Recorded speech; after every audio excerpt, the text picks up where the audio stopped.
Welcome to Dare to Speak, difficult conversations that can change everything. This is a place for you to bring those difficult conversations that you've been mulling over, that you've been thinking about while you've been walking around, doing the washing up or commuting to work.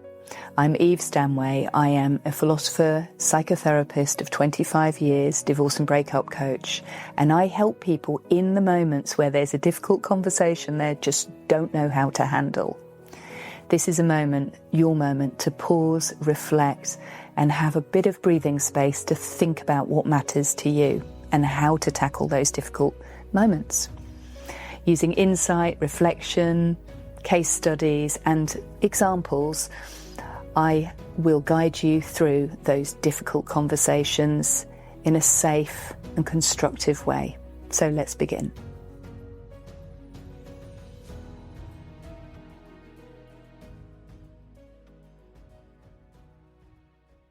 Okay, I'm going to say okay. Hello and welcome to this special episode of my podcast, Dare to Speak, difficult conversations that can change everything. As you know, recently I have been bringing on some guests, and today I am absolutely delighted to welcome Geraint Anderson, who is the author of City Boy and the upcoming book, How to Con Friends and Manipulate People, which is out in July. What a fantastic title for a book. And I know we're going to have a great discussion.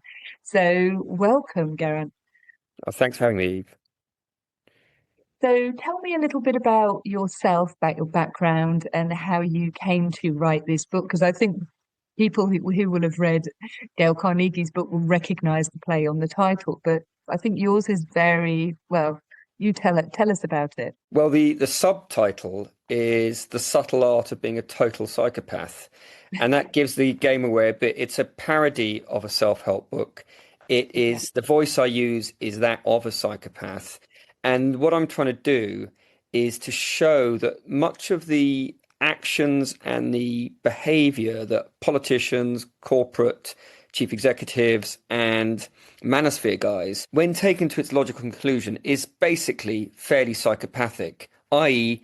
lacking in empathy, conscience-free, very manipulative, a bit like the original book, How to Win Friends and Influence People. And I, by taking it to its logical conclusion, I'm hoping that I expose just how ridiculous and how dangerous it is. So that is the idea. And, you know, with my story, the original book I wrote was called City Boy. Mm-hmm. It exposed my 12 years working as an investment banker. It did quite well, partly because I had an anonymous column at the same time in a London-based paper. And really what that did was try to expose the reckless greed at the heart of banking. And it came out about 6 months before Lehman's fell. So that was quite fortunate timing there. Great timing.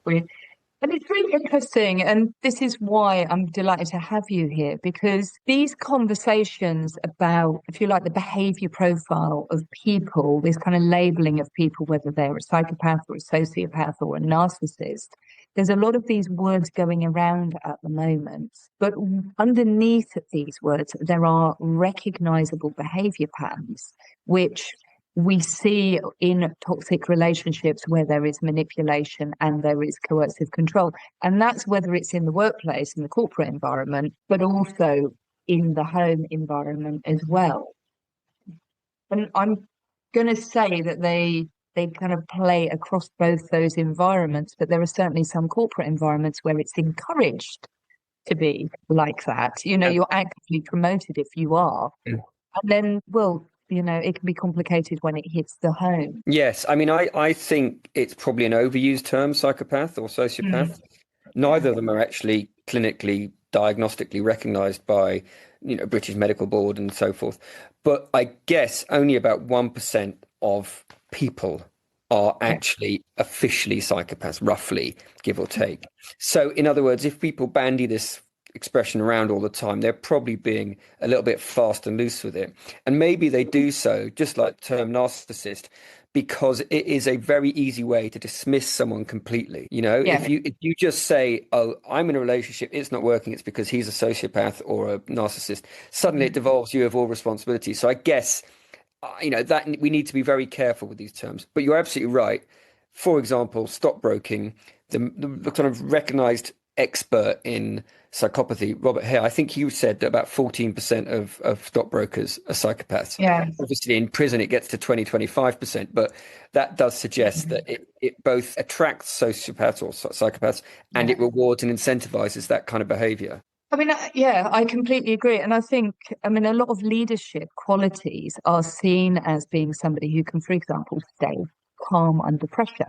Mm. And being able to stay calm under pressure can be from years and years of experience of learning how to regulate your emotions and how to understand how, the impact of losing control of your emotions. Or it can happen because that part of you has switched off or was never turned on.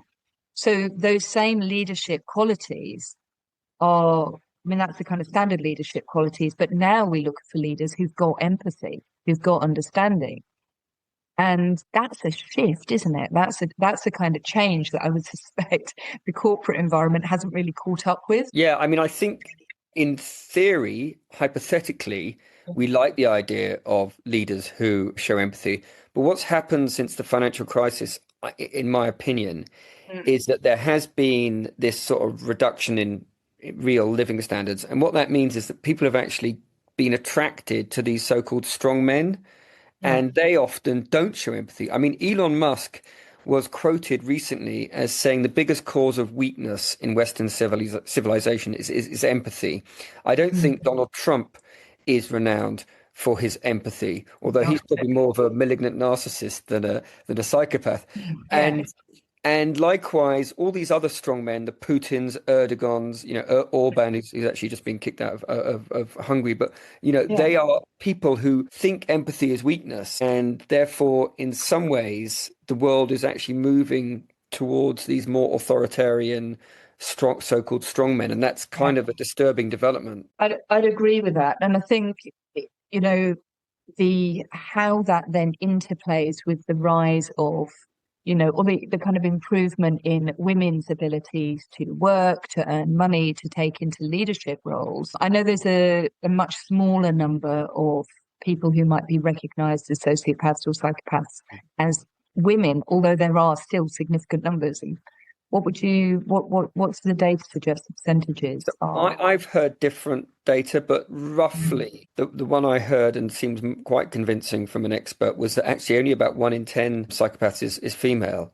And he attributed that to the fact that the part of the brain that relates to empathy and so forth is actually just that much bigger and that much more developed in women. Again, I need to be a bit careful about saying these things, but in that sense, one of the key attributes of a psychopath is not just not having a conscience, being ruthless, manipulative, and glibly charming and all that stuff. It's actually the principal one is not having empathy. And, I don't want to go into stereotypes here, but perhaps women need even more damage or even more reduction in that because they have probably more empathetic as a rule. But I'm. Yeah, and I think that, it always amazed me when I started studying philosophy and psychology of this stuff 35 years ago, and how it's always surprised me how we know more about what happened seconds after the Big Bang than we actually know what happens in human brains. And it's still, it's improved, but understanding this is really important. So working out how to navigate life and navigate children and do stuff. I think actually men and women are empathic. Certainly I work with a lot of men, and there is a lot of empathy in men, actually. But society, when I look at, I work with a lot of men in their kind of 40s, 50s and 60s, they were raised in an era where male empathy was considered to be a weakness. And there are still within the manosphere in some of those areas, male empathy is considered to make you, a sissy and not real man. But actually, men have loads and loads of empathy. That is my experience. If they've got a forum where they can say it, but there is a lot of confusion about how men express that empathy and those feelings, and that then leads to a massive mental health problem for men. I would say within the corporate and the domestic environment, but I'd be interested in your views in terms of the corporate environment, what you see as the impact of the the kind of lack of empathy culture on men. I think, you're absolutely right. I'm 53, and I think my generation, my father's generation, and he was obviously a principal influence on me as how to be like a man. It was very much that kind of post-war, Second World War. I'm talking. You don't talk about your feelings. You don't show empathy. You get on and you're a breadwinner. And I think that in the corporate environment, it is viewed as weakness. I mean, when I went into the city, I remember quite early on, a company that I was studying said, okay, it was a UK water company, we're getting rid of 2,000 people. And this is great news for the share price because the cost reduction won't be clawed back by the regulator in 5 years. And I had to get on the mic and tell all the trading floor, look, this is great news. And I was thinking, oh my God, what would my Labour MP father think about me stating this? I'm not thinking at all about those 2,000 people whose families are now, going to be looking for a new breadwinner, or he's going to be. Likewise, if you're a chief executive, if you don't have empathy or a political leader, it makes it much easier, arguably, to make really difficult decisions and do those and have that leadership quality, because you're just not listening to others. You're just not thinking about relating to the feelings of those people who will be negatively impacted by your decision making. And obviously, if you don't have empathy in a family domestic situation, then you're just really going to struggle, because you're just going to be thinking purely about how everything affects you and not relating remotely to the emotional impact it has on your spouse or your kids. Yeah, I think that's really true. And what I see as well, I mean, I don't know if this is a kind of strategic move and it's a difference, and whether it is something for men, but I see that men can very often, they're focused on the kind of, this is part of the protector role, but focusing on the money side, especially during separation and divorce, or even during employment. I'm earning lots of money. There isn't enough money. We need to be saving money. So decisions can be made around that. And I wonder whether that's easier for men who perhaps do have empathy but don't feel that they show it, to focus around the financial focus on decision making rather than on, say, the well-being, or the family, or the well-being, the workforce. So it becomes a tool, if you like, to use to manage not being able to express empathy, basically. Yeah, I think it gives you a get out of jail free card for not playing your role in the family, because you say, I'm the provider.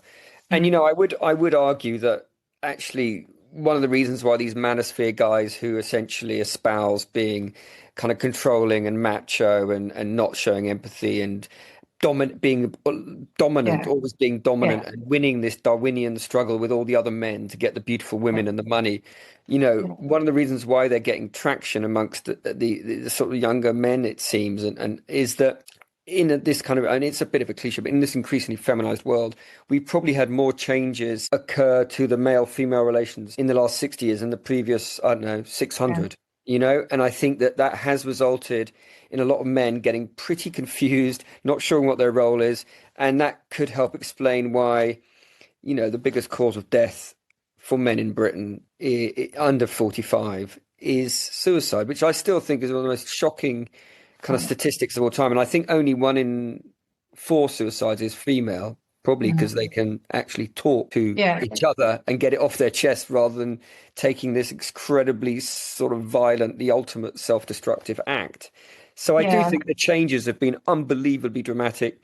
I think that we're still taught in corporate environment, you don't be empathetic. And I think that helps chief executives, politicians make all those horribly difficult decisions.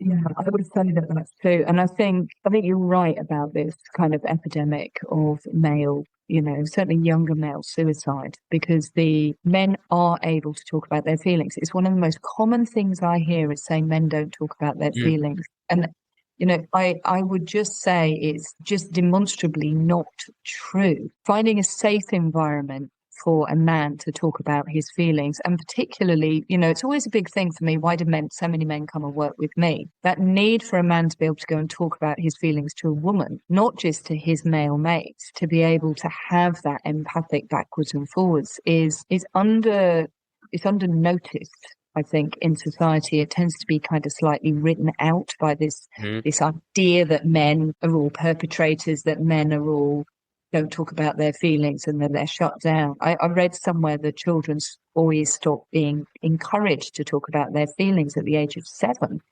And that Even today, means blimey. even today, this is still happening. And, that is still going on. So can I ask you then? So, something must have, I dallied with the corporate environment, with the trading floor when I was 22, before I decided I'm not going to do that.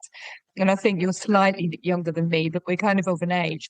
What was it that made you decide to shift to talk about and write about this subject? Like, what was it? Because there must have been something that made you think, do you know what, I need to write that book, and I need to do it in a clever way as a parody rather than a straight kind of tell. What motivated you? I think the real cause of my kind of minor crisis that resulted in feeling the need to write, how to con friends and manipulate people, because I wanted to expose this nasty trend that I'd witnessed, was basically to do with the 90s. So I turned 18 in 1990. And I seem to remember that entire decade being one of such positivity. It looked like liberal democracy had won, that the Soviet Union was falling apart, it decimated. Then you had the fall of the Berlin Wall, you had the apartheid movement, apartheid ending, you had the Good Friday Agreement, you had Yasser Arafat, the head of the PLO, shaking hands with the Israeli prime minister. It looked like it just, people said it was the end of history. Liberal democracy had won, and we were just going on to the plains of beauty and love and peace and freedom. And then the planes hit the towers in 2001. And then you had the financial crisis in 2008. And you had suddenly, Brexit and Trump getting in 2016. And suddenly you just suddenly thought, just a minute, this isn't the script I read. I thought I was going to bring my kids into this nice world where people were tolerant and loving and peaceful. Obviously, hippie nonsense. And considering I studied history, it's particularly disappointing I fell down that road. So you see, there's no one more kind of willing than the person who's so disappointed. I was so disappointed in the way that society in the world actually developed when Putin symbolically came to power 31st of December 1999, and he's been and then you had the likes of Erdogan, and you had Orban, and you had Trump, and you had lesser percent, but Boris Johnson, and and you're just like, oh my God, this is a post-truth, post-shame world we're living in. People Trump, there were about 1,000 things that Trump should have been fired for, that should have been taken out of his, and yet he gets re-elected even after he's incited his people to, and suddenly this disappointment essentially led me to go, guys, do you actually see the way you're behaving and how my historical knowledge suggests that kind of ends in wars, like world wars, this whole realpolitik, spheres of influence stuff. So it came from a position of utter, just distraught concern about the way the world was going. And the manosphere stuff was the added bit. I've got a son who's 13. If he starts looking into the Andrew Tate perspective, as I know a lot of kids who are slightly older than him are, and no, from personal experience, not just from the stats, you're just going, oh no, you're choosing the wrong solution to the problem. You know what I mean? Yeah, I do. I completely hear you with that. And it's a big part of what motivates me in my work is the recognition that these behaviors, the toxic behaviors, these cycles of the gaslighting and the manipulative behaviors, and the Arthur Schopenhauer wrote a fantastic pamphlet called 38 Ways to Win an Argument, which I recommend to everybody. It's written a long, long time ago. Mm-hmm. And he basically said there were kind of 6 ways to get to the truth. And then all the rest of the ways are the ways that you win. Yeah. And there's character assassination and through drawing false examples and all of this stuff. And straightforward lying. And to me, when I see that these things have been written about and highlighted all these years ago, but now they're almost becoming the playbook for how people are conducting themselves through family divorce, the way that they're conducting themselves in business, obviously the way that it's been conducted in politics. And at the end, inside of all of that, as a child my parents divorced when I was 7, and I ended up being raised by my dad, And my dad was a very, very difficult, complicated, emotionally volatile, quite manipulative man himself, realizing that this is going on, it's impacting children. And it's not going to go away by calling each other names. It's going to go away by understanding how do we actually talk to people who are like this without, because one of the things that's really important is people who are psychopathic are really able to manage their emotions. You might have somebody like Trump who's more vitriolic. He clearly struggles perhaps with his emotions. It does, But yes. those people who are able to be very, very cold and non-empathic, they feel like they're telling the truth Mm. when you're And they experiencing might it. win the argument, but they get nowhere. And actually, if you spoke to my wife, I think she would probably tell you that in the argument scenario, I go into what's called lawyer mode. Okay. So Yeah, literally, I'm stopping thinking about how to resolve the situation or this issue. I'm yeah, thinking, okay, I will find a counterexample. So you yeah, are claiming X, and it's like rhetoric. That is yeah, based on this assumption, or you are hypocritical because of this thing yeah, you did or said weeks ago. And actually, nothing's achieved. It's yeah, non-empathetic, and it is purely based on, I guess without being overly putting myself on the couch, having two quite a lot older brothers who every time I stated something would then try and pull it apart. So I would never state anything or without having counter arguments and thought through Aunt Sally's and different ways I'm going to. yeah, So, and it's a really terrible thing to go through. And that's why I did do actually 6 months of therapy, which I found I yeah. said I'd never do that stuff because I'm British. We just, Yes. we just British fight on man it. doing therapy. It's just absurd. And I always, throughout my entire Yeah, life, I thought, oh, that's just for Californians who are navel-gazing, self-indulgent people with too yeah, much cash and they need to get there. No, I mean, obviously, after 6 months, and yeah, it was so clear that everyone, if they had the time and money, should undergo, because you really can talk. Once you realize that this lady I was talking to was listening to me unjudgmentally, yeah, and it was helpful. I mean, I don't know. I probably should have done longer, but the long and the short of it is that it helped me a bit understand yeah. myself and maybe helped me a bit understand Well, what I was putting my poor wife through. well, good for you for doing that. And as somebody who works with a lot of men who are in that thing where they're trying to understand because they are recognizing that those behavior ideals won't continue. I Mm, think there is a philosopher who said the unexamined life isn't worth living. And I yeah. think being able to tolerate examining yourself and your life is really it's actually one of the most powerful things a person can do because we are always evolving and developing, and also life is changing around us, especially when we have kids. But I just want to kind of go back slightly. So what you are, one of the fundamental things I talk about within difficult conversations is that disagreement is very different from arguments. Arguing is about winning and about dominance. Your older brother's trying to Mm, dominate by winning, by finding that, or you with your wife finding that flaw in the argument that allows you to walk away victorious. Whereas actually disagreement is a very powerful and open step because it allows you to say, oh, that's how my wife sees it, that's how I see it, it's different. That's kind of cool because having two perspectives is clearly going to be more advantageous than only having one that rules. And moving from arguing to disagreeing mm, is something that is fundamentally impossible within the psychopath or the sociopath or the narcissist because they yeah. don't have that capacity to tolerate the discomfort of another person's point of view I suppose in the case of a psychopath actually care whether the other And person has a psychopaths often do have and narcissists, of course, kind of yeah, grandiosity and a belief that they are sort of superior. I know there's some yeah, psychopaths who've been quoted as saying things like, we are cats in a world of mice, and yeah, what's the other classic one? Like that, we are the next stage of human development. yeah, And what that means, that arrogance means that you can never consider the concept that what you're saying is wrong, that the person you're opposed to is obviously wrong, and that goes hand in hand with a lack of empathy. So you yeah. can't see things from their perspective. And if you go down that path, as you say, you might win the argument, but you'll lose the war because you'll end up getting divorced or separated or whatever. And that, may not be the correct solution to the problem.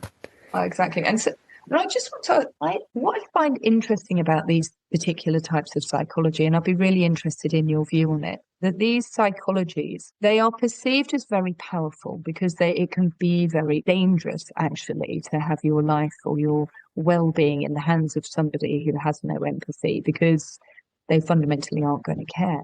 Mm. But I also look at it that actually the person who is a psychopath or a sociopath or even a narcissist are actually very stuck in some very rigid behavior types. And actually, it's a very limited psychology. I wouldn't let any psychopath hear me say that.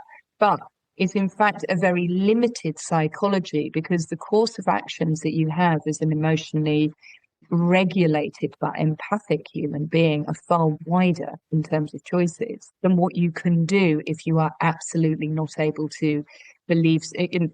If you can't believe that somebody else can be right and you can be wrong, you're forced into all sorts of extreme positions that you're not really in control of, actually. Yeah, I don't know I what think you think about that. I see it as very limited psychology, actually. yeah, I think you're right, and your prospects of evolving, which, as you say, with the uncurious, not having having the uncurious mind, and this kind of really fixed belief that you're correct and that there's nowhere to go. It does mean that it's, as you referred to it, the philosopher who mentioned the unquestioning life, that Unexamined life, yeah. unexamined life, and that again does feel incredibly limiting. Whether the Yeah. psychopath feels that way is debatable. They might feel, I've got it all sorted. I don't need to evolve. I've reached the natural level of evolution. But I think, you do question whether, in their heart of hearts, they don't feel like, my God, I'm the same person I was when I was 16. And this is, Well, this is, yeah. I think, I mean, they're probably quite happy with being the same person. I think why it matters, and I think why I draw attention to it, is when people are locked in relationships, whether it's workplace relationships or marital relationships with somebody who has these tendencies, recognizing that the person who is like that probably can't change or won't change because they don't see the need, but that actually, if you are not around those people, your ability to change and grow and move on comes back quite, positively and powerfully. And actually, I see a lot of people kind of stuck in the dynamic of trying to change or prove or, staying within the power of somebody who is like that or in a mm, workplace that's like that. Whereas actually, if you just say, nah, I know it's easier said than done, but by getting away, mm, you will be able to evolve and move on. And I see that a lot in marriages, but also people who, I work with a number of people who are in really toxic workplace situations like this, industries where it's very kind of old school and stiff upper lip. mm. But actually, if you just leave and go and work with somebody else, you'll find that all of a sudden a lot of your symptoms Yeah. go away. I mean, I And think like, you're right. I think actually, if you're married to a psychopath, or if your boss or line manager is a psychopath, and you're unable, I mean, if they are truly like that, then there's certainly, Robert Hare would suggest they're almost a different species, and they're actually, you're not going to change them. Even a bit of therapy, or what they'll do is they will pretend to change. They'll, just like they mirror emotions that they don't genuinely feel, like, or pretend to be empathetic in order to be able to manipulate you more. Maybe they yeah, love bomb you, or whatever the technique is. They silence you with, but they do lots of manipulative tricks. yeah, You kind of are better off out of there because they ain't going to change. yeah, And and if that's your boss, obviously some people it's much more complicated than that, and then yeah, you really have got a difficult situation. But in terms of the workplace, at least if you can get evidence that yeah, they are completely, let's say, stealing all your thunder. yeah, They're manipulating things. If they are spreading rumors about you, if they are doing the various other tricks that sucking up to the boss in such a way that they kind of denigrate you, whatever it might be that they're doing to manipulate the bonus pool. I'm thinking yeah, specifically in the yeah, banking yeah, yeah. to their advantage. Then you need to amass evidence. You need to basically beat them at their own game in a funny sort of way. Yeah, I completely agree. And I am a great fan and will always say to people, start keeping a diary and just keep a diary of events. A diary of events is admissible as evidence if you Yeah. keep it consistently. And And get that recording device in your pocket, get like that. you kind of set, so you Yeah. almost have to, play by their rules kind of thing in a horrible Yeah. way. If that's I what, think if it's causing that much grief, I guess you have to, extreme measures call for it is. extreme times. Yeah. And I do think that, I think it's how the problems come. I would say, I mean, the number one thing that I see is if somebody is very, very calm. I look at this with manosphere stuff and people. I mean, I can read body language, so I can see that even on some of the people that were like, say, in Louis Theroux's thing, you could see Mm. their body language was, these were not real psychopaths, they were kind of wannabe ones. Their Yeah. body language was really, really different. You could see in their eye Mm. tension and all sorts of stuff. Mm. But that ability to look like you know what you're saying is very, very beguiling. Yes. Um, so if That it, kind of total self-confidence, and that yeah, that's that obviously makes good leaders in theory. I mean, they always said when they did various sort of psychologists appraised US presidents, the most psychopathic were deemed to be, I think, JFK and Clinton, who were deemed by many people, but before JFK got assassinated, as very effective leaders who, made these difficult decisions, charismatic, charming, and yet the least psychopathic was Jimmy Carter, who was one of the yeah, biggest failures. And I remember a friend met Bill Clinton at the yeah, Hay on Wye Festival about 20 years ago, yeah, and her name was Chelsea. And yeah, she said I got talking to him, and I kind of started with the gambit. Oh, I'm named Chelsea, just like your daughter. And yeah, then she said within about 3 minutes, he looked me in the eyes like I was the only person in the world. I yeah, felt like the only person in the world. He held my arm in a certain way that was kind of dominating but nice. He yeah, repeated back what I said in such a way yeah, yeah, that it showed he was listening to me. She yeah, said, I shouldn't really quote it, but she said I was ready to do a Monica there and then because he was yeah, so charming, but that made yeah. me think, gosh, maybe he has got that kind of glib charm that you associate with the kind of slightly psychopathic mindset. Yeah. Well, definitely the ability to switch up 100% focus, which is a really, Mm, um, really powerful intensity yes, that can be, very you know, seductive. it can be seductive and threatening depending on your mindset, but it's certainly very powerful to have full attention of somebody Yeah. on you. And the ability to do that is, I mean, again, when you're looking at relationships and how they start, that's how they often start at the beginning, but it doesn't Yeah. maintain The love because, bombing kind of yeah, thing. the love bombing and the high level of intention and, stuff like that. Because one of the So, things the Manosphere guys seem to try and encourage is to go hot and cold yeah, yeah, with girls. So yeah. you're incredibly warm and then you're distant. And I think this is to make them feel insecure, so they then try to please you more. And this is just basic. When I hear this sort of stuff, I go, that sounds a bit like kind of psychopathic manipulation to me, as opposed to anything to do with love and intimacy and kindness. Well, yeah, I mean, it is actually manipulation, but it's also, go back to the behavioral psychologist, it's called intermittent reward. And, Mm. they've done many, many pigeons pecking for bits of grain. The pigeon will peck to get a bit of grain, but if it gets a bit of grain at random intervals, it will peck more and more consistently and work harder for Mhm. intermittent reward. And the psychology of that is very, very secure. So people will work harder. And I think that's built into going out and trying to find blackberries on the blackberry bush or hunting, where Mm. you're motivated to keep hunting, even if you don't catch a rabbit every single time you go out, because Mm. otherwise you'd quit and give up. So intermittent reward for humans as well as for all animals that have to hunt for food Mm. is just part of our psychological makeup. Sounds a bit But like the old cliche of which, of course, I don't live by, treat them mean, it keeps them keen. It sounds like yeah, that old kind of classic, don't be the people-pleasing chump. That's all that manosphere stuff, isn't it? it is. I mean, you see it within the basics of animal training. All animal Mm. trainers know that you remove the reward and you make it less often or less frequent, and you get a better performance. It's Yeah.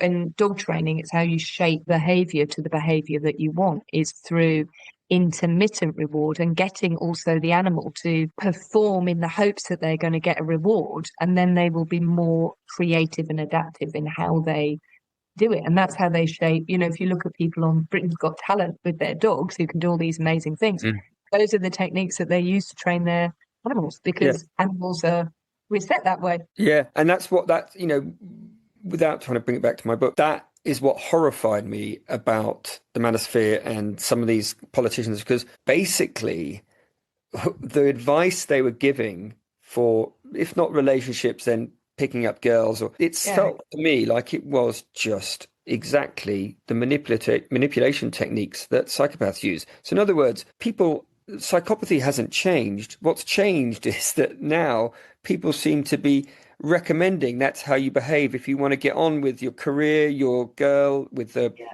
pulling girls, or getting money. And it suddenly was like, oh no, just a minute. Okay, let's take it to its logical conclusion and say, let's just say it as it is, act like a psychopath, and you're going to be okay in the world, which of course is not the case at all. You're going to be. It is not. It's not the key takeaway here. No, so, definitely not. Thank you. Is there any? I mean, that sounds like a good point to end, actually. But is there anything? Your book is out, and it sounds like it's going to be a really interesting read for people to. Which is what I always would recommend people do: get more information about this. But is there any kind of key bits, any key takeaways, if you think that you are married to or you are working alongside a psychopath or somebody who has these tendencies? What's your kind of, you've said earlier, record keeping, actually, and kind of slightly playing at their own game. Is there anything else that you would add to that as a key bit? I definitely think about, are you being manipulated? Is this person's emotions, do they ring true, or does it look like he learned empathy from, watching opera? Is he gaslighting you? Is there a consistent level of gaslighting? And basically having the self-confidence to stand back from the situation and going, just a minute, this is making me, conversations and arguments with this person are making me feel confused and exhausted, maybe guilty. There's that whole kind of Darvo trick that I think people do, which is, sort of deny and reverse victim and react outraged. It's to then act like you're the victim, basically. Yeah, exactly. And then just try and analyze this. And if you are in that situation, then I mean, then that is not a healthy relationship. That's a toxic relationship. And whether that's with your boss, your colleague, your wife, or indeed the manosphere guru who's trying to sell you some supplements or crypto, then maybe question that and really do something dramatic. And that would be the time when, I know you're an expert and divorce coach, that might be the time when you actually do think a divorce is the right solution to the awful problem, because there is probably unlikely to be a positive development if you're married to a psychopath. Yeah, I would say that. I completely agree with that. And I think there will always be that friend that you have who's really doesn't like that partner or doesn't like that boss, who's kind of trying to say to you, are you sure you want to be in this environment? Are you sure that? And it's very easy. The easiest thing that I see in relationships is people start to defend the psychopathic person. And when you find you're defending the person who's making you feel a certain way, that's usually a sign as well that, hold on, nobody should need defending. They shouldn't need defending in that way. So thank you. Thank you so much for coming on. Honestly, this has been this is exactly what I wanted when I started opening these up for interviews, is to have people coming on like this and being able to talk about the kind of experiences that people are going through, but with that knowledge and with that authority. So I just want to say to everybody who's listening, first of all, if this has been useful, please like it, please share it, please connect with Geraint. His details are going to be in the show notes. But can you just say, if somebody does want to contact you, what's the best way for them to reach out or contact you if they want to speak to you about any of this? I mean, send me an email, cityboy69@hotmail.co.uk, or get me on Instagram, which I've only just really started doing properly, and that's at cityboygez, Gez. So Okay. I put my ideas on Facebook and X, but both of them are kind of fairly irrelevant as far as I know to anyone on, So yeah, Yeah. that would be it. And also you can follow me on Substack. Just Geraint Anderson on Substack. I write articles about mainly satirical articles about politicians and corporate leaders, and especially Donald Trump, who is a source of continual disgust and horror to me. Yes. Okay. No, well, that's good. And all of those details will be in the show notes as well. Brilliant. And if anything has affected you today, if anything that's kind of come up for you as we've been having this conversation, maybe you are recognizing yourself and some of your behaviors and thinking, oh, maybe am I a psychopath? Am I a sociopath? Do reach out, I encourage you to investigate it and find out more, because this examining your own life is a worthy thing to do. An So unexamined life is a wasted life. it really is. It really is. I mean, when we get one, we might as well work out and work it out. So thank you so much, and well, good luck with the book launch. I'm Thank you very looking much, forward to Eve. hearing more about it all over the place. Yeah, it's been great talking to you. Cheers. Thank you.